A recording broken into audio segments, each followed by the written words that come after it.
Hello, everyone. Welcome to another episode of Debatable with your hosts, Nina and Kyle. I'm Kyle. I'm Nina, and today we're going to talk about whether people should still be allowed to remain anonymous on social media or if everyone should be verified and have their details publicly available. So, very controversial, especially now that it's nearing the election season, which sees the rise of a lot of anonymous accounts declaring support or opposition for certain candidates.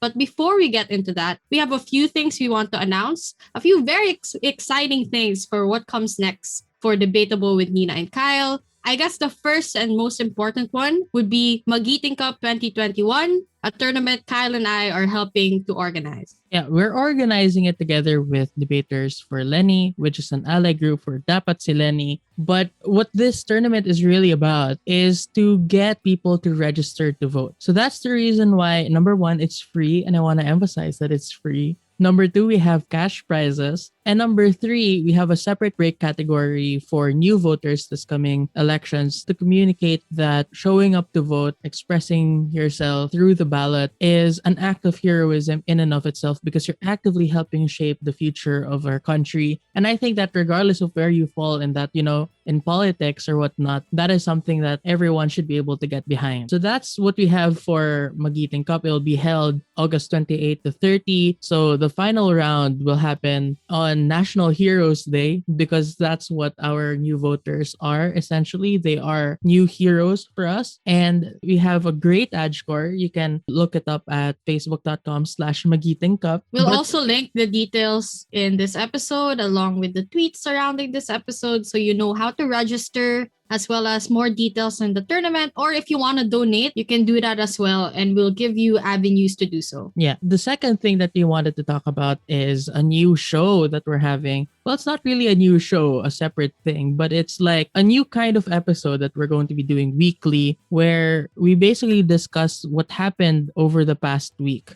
This is called Matter Loading with Nina and Kyle. Wow, very creative, So creative. innovative episode's title. But basically, it's still going to be on our podcast. It's just going to be posted on a different day, but still weekly. So expect 2 episodes per week. One named Debatable, where we talk about debatable issues as well as debate topics. And the Friday episode, which is dedicated to matter loading for whatever weekend tournament you have. Because we believe that it's important to stay up to date, because being an average reasonable person means that you're always up to date with certain topics and certain news articles that you'd expect to read within the week. So hopefully we all build that habit of reading together and, learning about the world together outside of just how it's debatable. So we hope that we can be part of your matter loading routine every Friday night. The last thing that we want to talk about is Worlds, because last week, I believe, Worlds just ended and we've had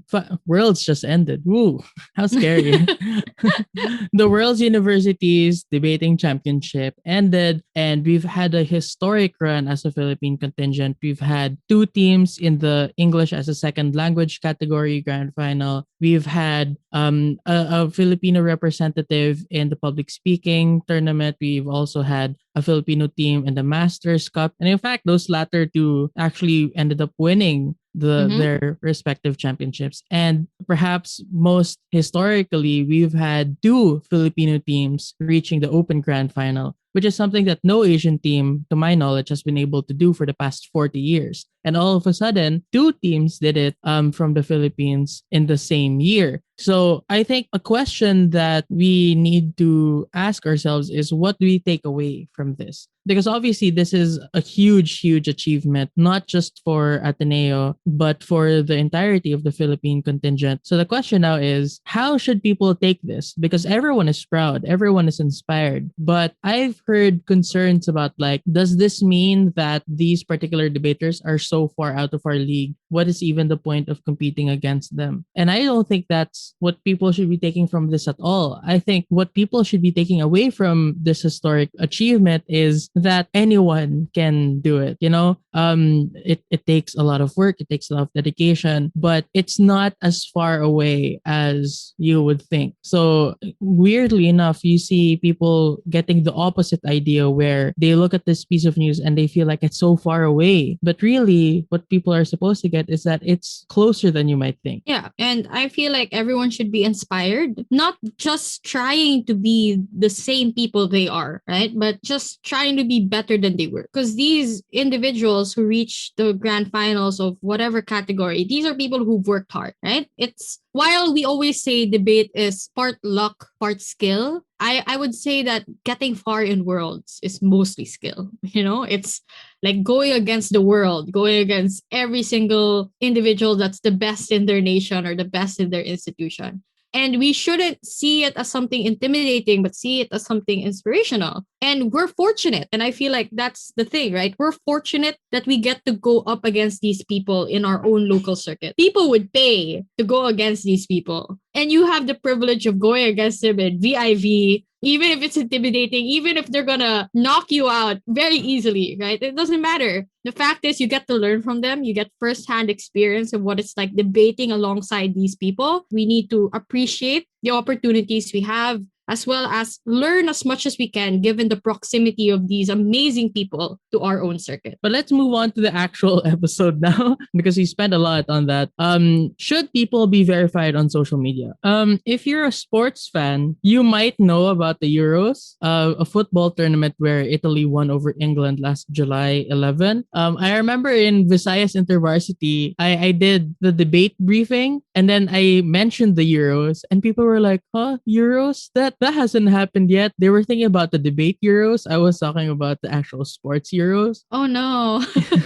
But yeah, depending on who you are, you might find this issue started from a weird point, or you could think that this was an inevitability. That this whole issue started from the Euros because there were three black players from the England team who all missed their penalty kicks. And as a result, England lost. And a lot of them got hate for it on social media. A lot of it was critique on their performance, but unfortunately, but predictably, a lot of it was centering on race because these men were people of color. So one of these players asked Facebook, Twitter, Instagram, please do more to combat racism. And this is not a new thing to call for. But what's new is Idris Elba, who you might know as Heimdall from Thor, that guy who gave the epic speech on Pacific Rim. Tonight we're canceling the apocalypse. The chief Buffalo from Zootopia, and also Nelson Mandela. Anyway, he said ID verification should be mandatory for everyone who creates a social media account. He compared it to public figures, celebrities, saying that people in the public eye get verified on social media. And the process of verification requires them to prove their own identities. So everyone knows that, this person is really the one who they're speaking to. But, they said that if you're a private individual, you can use this veil of privacy, this anonymity to do cowardly acts. And if they said that if you do that, then social media isn't a safe space anymore. If cowards want to spout racism or xenophobia, then Idris Elba says, well, say it with your real name, not your fake username. So Nina, I want to start, the discussion with you because you've been on the receiving end of unfair attacks from anonymous trolls. What's your opinion on this? Yeah, so I've had an extensive history with anonymity. There was a time where I would get a lot of rape threats on Twitter. I would get people trying to dox me on Curious Cat. And that's because I was very outspoken about the current administration, which led to a lot of those criticisms, which I felt like went over the line. But personally, despite that experience, I'm still personally against having verified accounts. But having my experience and knowing how people have gone through it, I completely understand the logic behind wanting something like this. I'm just a small individual. Like I only received like a few hundred of those things, but I imagine how much of a mental toll it takes on someone if they receive millions or even just thousands of those kinds of messages, right? So if I were someone who had to defend the removal of anonymity, I would easily say one, it prevents people from spouting out opinions and things that they don't double check. It not just in terms of hateful comments, but also in terms of fake news, wrong information, active disinformation, etc. So I would argue first it makes people much more careful. I would also argue that it makes them accountable because if they aren't careful and they still choose to do something, it's easier to hold individuals accountable by knowing who these people are. You can probably sue them if you want. Can you sue them if they do like certain things online, Kyle? Like, Well, it depends on the thing. Well, this right. is not legal advice. Well, it really does depend on the thing. So, like, if it's just like a racist comment that is not about a single person in particular, then it's not really like libelous or slandering. Basta it's not Slanderous. slanderous. It's not defamation if it's not against a particular person, even though it might be racist. So I remember there was a case before where I think the name of this case was Movers. So it's not legal advice. I'm just saying what this case says. It's Movers MVRS, which published an article about Muslims saying that the reason why they don't eat pork or other animals, especially during Ramadan, is because they worship these animals. So they said that they worship pigs, for example. So an Islamic Dawa Council sued the newspaper saying that, well, this is libel. And the Supreme Court said, well, it's not really libel because no one in particular was being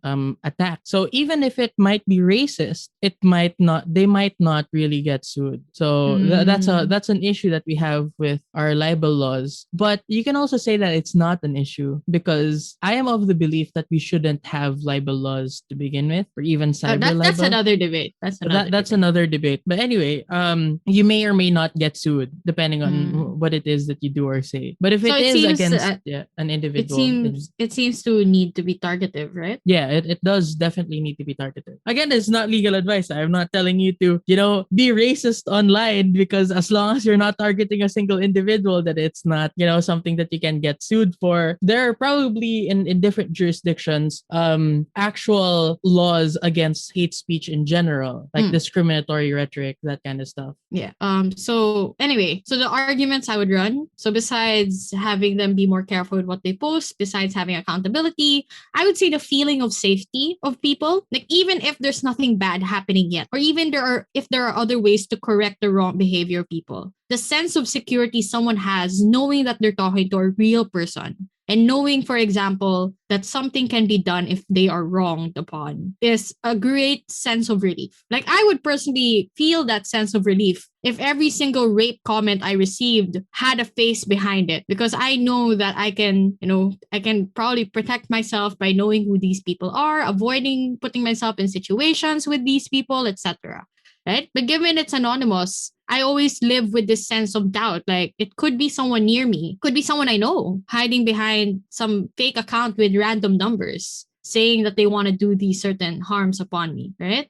But there's also this argument I would run against anonymity that would probably be for like more political reasons, like a greater scale. Because I feel like this is bigger than just the Euros, right? As I mentioned in the introduction of this episode, it can also be political. And having people verify their accounts stops the rise of troll accounts, as well as fake accounts that try to boost the numbers of certain pages or certain politicians or even certain influencers, right? So I feel like the numbers will be much more accurate if only users that were verified were allowed to exist on these platforms. Yeah, and it's not just, troll farms disrupting elections and politics. It seems to be the new meta. But I mean, it's not just about that. Like, definitely that might be the one of greatest importance. And we probably talked about troll farms a lot already. If not, I think that people should go look up Rappler's work on this because Rappler has done a lot in showing, disinformation networks, how troll farms work. It's really fascinating, to be honest, and really scary. But also, there are lots of apparently a lot of celebrities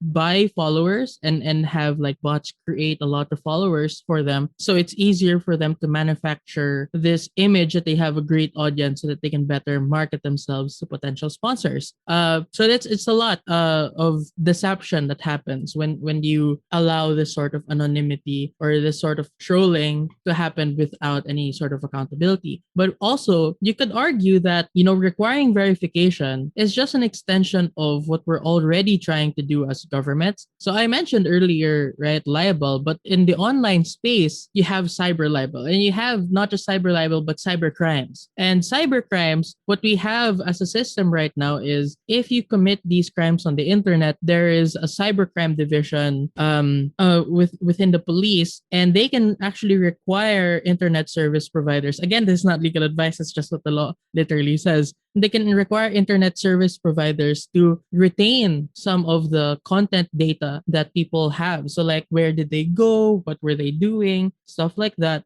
So that they can use it as evidence when the time comes, if ever the time comes. So you can say that it's an extension of what we're already trying to do as governments. But then you have this idea of privacy, where, like, why is the government taking this away from me? Why is the government getting my data? Well, first of all, in the Philippine context, it's not like a permanent storage of data. Like, they have an obligation to delete that user content data, whatever, after a certain number of days. But also, the argument goes that you don't have a reasonable expectation of privacy if you intend to engage with others in public on Facebook. So there have been times where if you're a student and you post some and you agreed to some sort of morality clause where you're not allowed to post vulgar things on the internet, and then the school finds out that you did post something like that on Facebook, they can actually sanction you because you don't have a reasonable expectation of privacy if you post on Facebook. So this is what UST was trying to do. I'm not sure if they're actually successful in doing this, but they were trying to do that the other year, where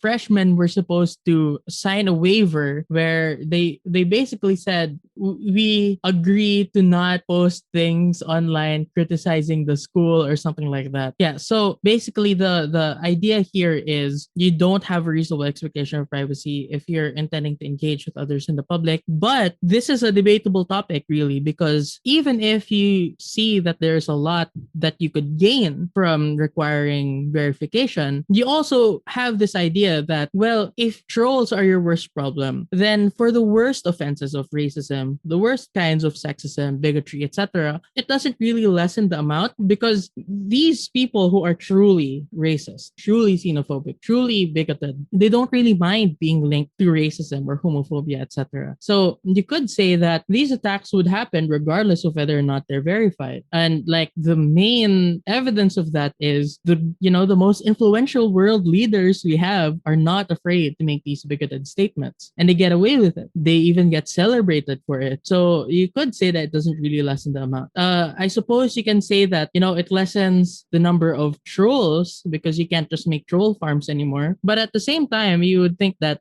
people are still going to be racist. People are still going to be bigoted against you on the internet. I would even argue like the magnitude worsens because now you can claim that, hey, we are real people that believe that there's no place in this world for trans individuals. So there's more legitimacy actually in the racist opinions, as opposed to in a world where you can always be in doubt because you don't know if these people are true. Of course, that's a fringe issue in my opinion. I just felt like it was relevant to bring up, given that I think it's a strong rebuttal to what was already stated. However, I would also argue the reason why we should have anonymity goes beyond just the security reasons as well as the political reasons. It could also be because there are genuinely people that don't want to be themselves when they're online. Like they find the online space as a escape from their reality, especially if they assume a different identity. Perhaps they don't want to use their dead name. They want to assume a different gender and they're more comfortable doing it online. Perhaps they're still in the closet and the only solace they have is their communities online that might be anonymous, for example. And I feel like that's also important to look at because you might be trading off something important, like something that's a lifestyle for people, all for the sake of a security feature that can't be assured, given that people will still be bad people, even if you attach their real names to it. So that's why I believe that as much as I had a horrible experience with anonymous accounts, I don't believe that having them become real people would have changed the experience I had. Like, I still would have been doxxed. I still would have gotten rape threats.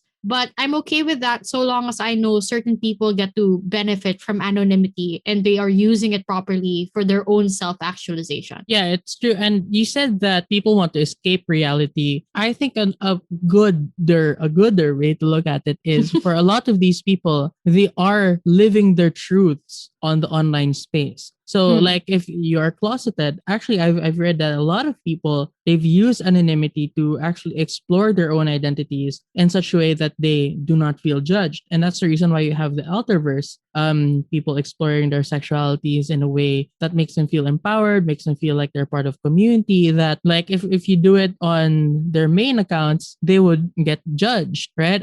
So it really does help tremendously closeted individuals, trans individuals, but also you have a lot of support groups, like support groups for recovering addicts, for example. If you are in a place that has a lot of like stigma against drug addicts, especially people who are trying to recover, then Ahem, Philippines. Ahem. yeah, and then these support groups on like Reddit, for example, can really help mitigate that feeling of isolation that society in general has been trying to impose on you. You have also stories from people in abusive relationships where their partner hacks into all their personal accounts. Like I'm not going to name it, but like I have experienced that where like a particularly abusive person was like taking my phone and then trying to memorize all my passwords and stuff. Like when I'm asleep, they would hack into my accounts, stuff like that. My brother has a story like that as well. And they don't feel comfortable sharing their stories with their friends because their abusive partner might find out. So they turn to anonymity online, and that's where they find the help that they need. That's where they find the strength to, for example, leave, or they get advice as to how to escape that, those kinds of things. So I just feel like there are harms, but there are also good things as well. And I think we can go back again to the politics stuff, because this also means that whistleblowers can communicate and share what they know securely. So you have leaks that happen, and the typical thing is traditionally it's very difficult to have these things happen, because as soon as you bring it up, people already know who it is and they can punish them for or whatnot.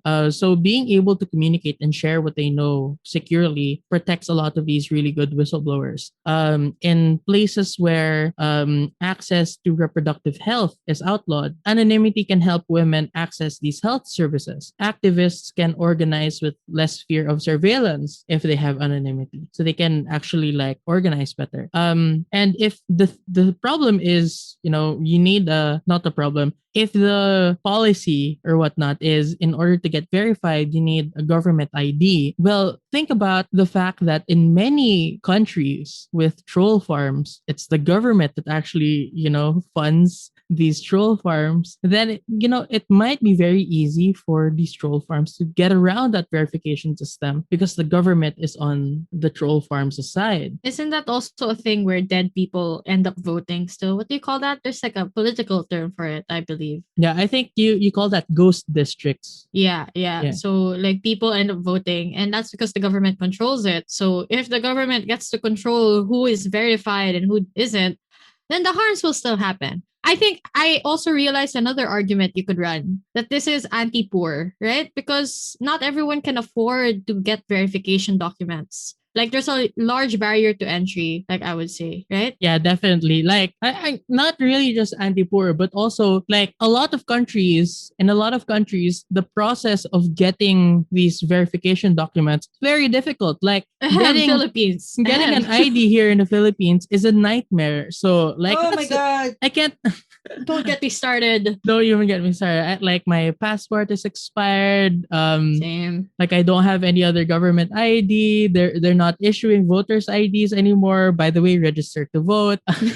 Subtle, very subtle. But yeah, it's very difficult because a lot of these cases, in order to get an ID, you first need an ID. So where do Yeah, you? that sucks, right? You need a birth certificate to get an ID, and then you need an ID to get a birth certificate sometimes. Like, I would suggest though, that this is just like a Nina tip. Get a postal ID. That's what I did a week ago. Like, it takes like 2 weeks to process it, but like it's an easy ID to get. All you need to do is okay, it's not easy. You need to get a barangay clearance to prove that you're from a particular district, and then you end up getting the postal ID. So that was like 3 steps you have to do: get the birth cert, get the cedula, and then you end up with the barangay clearance of in the same area, and then postal ID. You Imagine can if you had to go through all that just to open a Twitter account. My God. Yeah, and okay, you can do that while going to register and vote. Yes, you could do that and then register to vote. Because the At the reason same why time. because the reason why you had to do that was because you were having your voting district officially changed because you moved Yeah. away from Manila, right? Yeah, so I have to. Yeah, it's a process, but all for the sake of the Philippines. I need to vote. I mean, I can still vote technically if I go all the way back to Manila, but like in this panini, I'm not gonna commute all the way back to my old district. Like, I just wanna go to a nearby one and vote safely. Yeah, so I think that to put this in context, like the so what of it all is the fact that if you're making it harder for people to enter the online space, you're effectively preventing them from getting access to a place where they can, meaningfully and fruitfully engage in discussions that affect them eventually. So Oh, that's yeah. isn't it also that the internet is now a basic human right? Yeah, well, social media is not a human right, but But you could argue, like it's yeah, the same thing but nowadays. but yeah, you're right. Actually, the reason why you had this issue of internet being a human right is the fact that in order to get the fullest amount of information that you have, which is a human right, the right to information, you need to be able to have access to the internet, which is the information superhighway. So the reason why internet is a human right now is because it's fundamentally connected to a meaningful exercise of your right to information, which is already known to be a human right. And the reason why the right to information is a human right is because in order to make the best decision about things that affect you, you need to have the most information to make an informed opinion about what to do, what not to do, what to vote for, what not to vote for, those kinds of things. And for me, the internet isn't just a place to get information, it's also a place to interact with everyone. It's now the main source of social interaction for not just majority of people, but I would say everyone. Because of the fact that COVID is a thing and we're all stuck in a panini, I would say that the only way to actually meet people now and to genuinely interact with each other is through the internet. And adding a barrier to entry through, let's say, needing an ID or needing papers or even needing to verify yourself stops people from something that I feel like is a basic human right as well, which is the right to interact with others. I know that's not really like technically a human right, but it's something fundamental that people need. And I feel like that's enough for something to be considered important for people to self-actualize and to live their lives properly. So I think we discussed quite a lot of things in this episode. Not only did we announce a lot of important and very exciting new projects that we have in store, but I think we also managed to discuss a really important issue because in the greater scheme of things, this is an issue that will affect everyone. Whether you know it or not, you are someone that probably benefits from anonymity or someone who also gets affected by it in a negative way, right? So I think it's important to know the pros and cons to each side. And hopefully this episode was able to give you some insight as to those things. And that's it for this episode. We'll see you in the next one. Bye!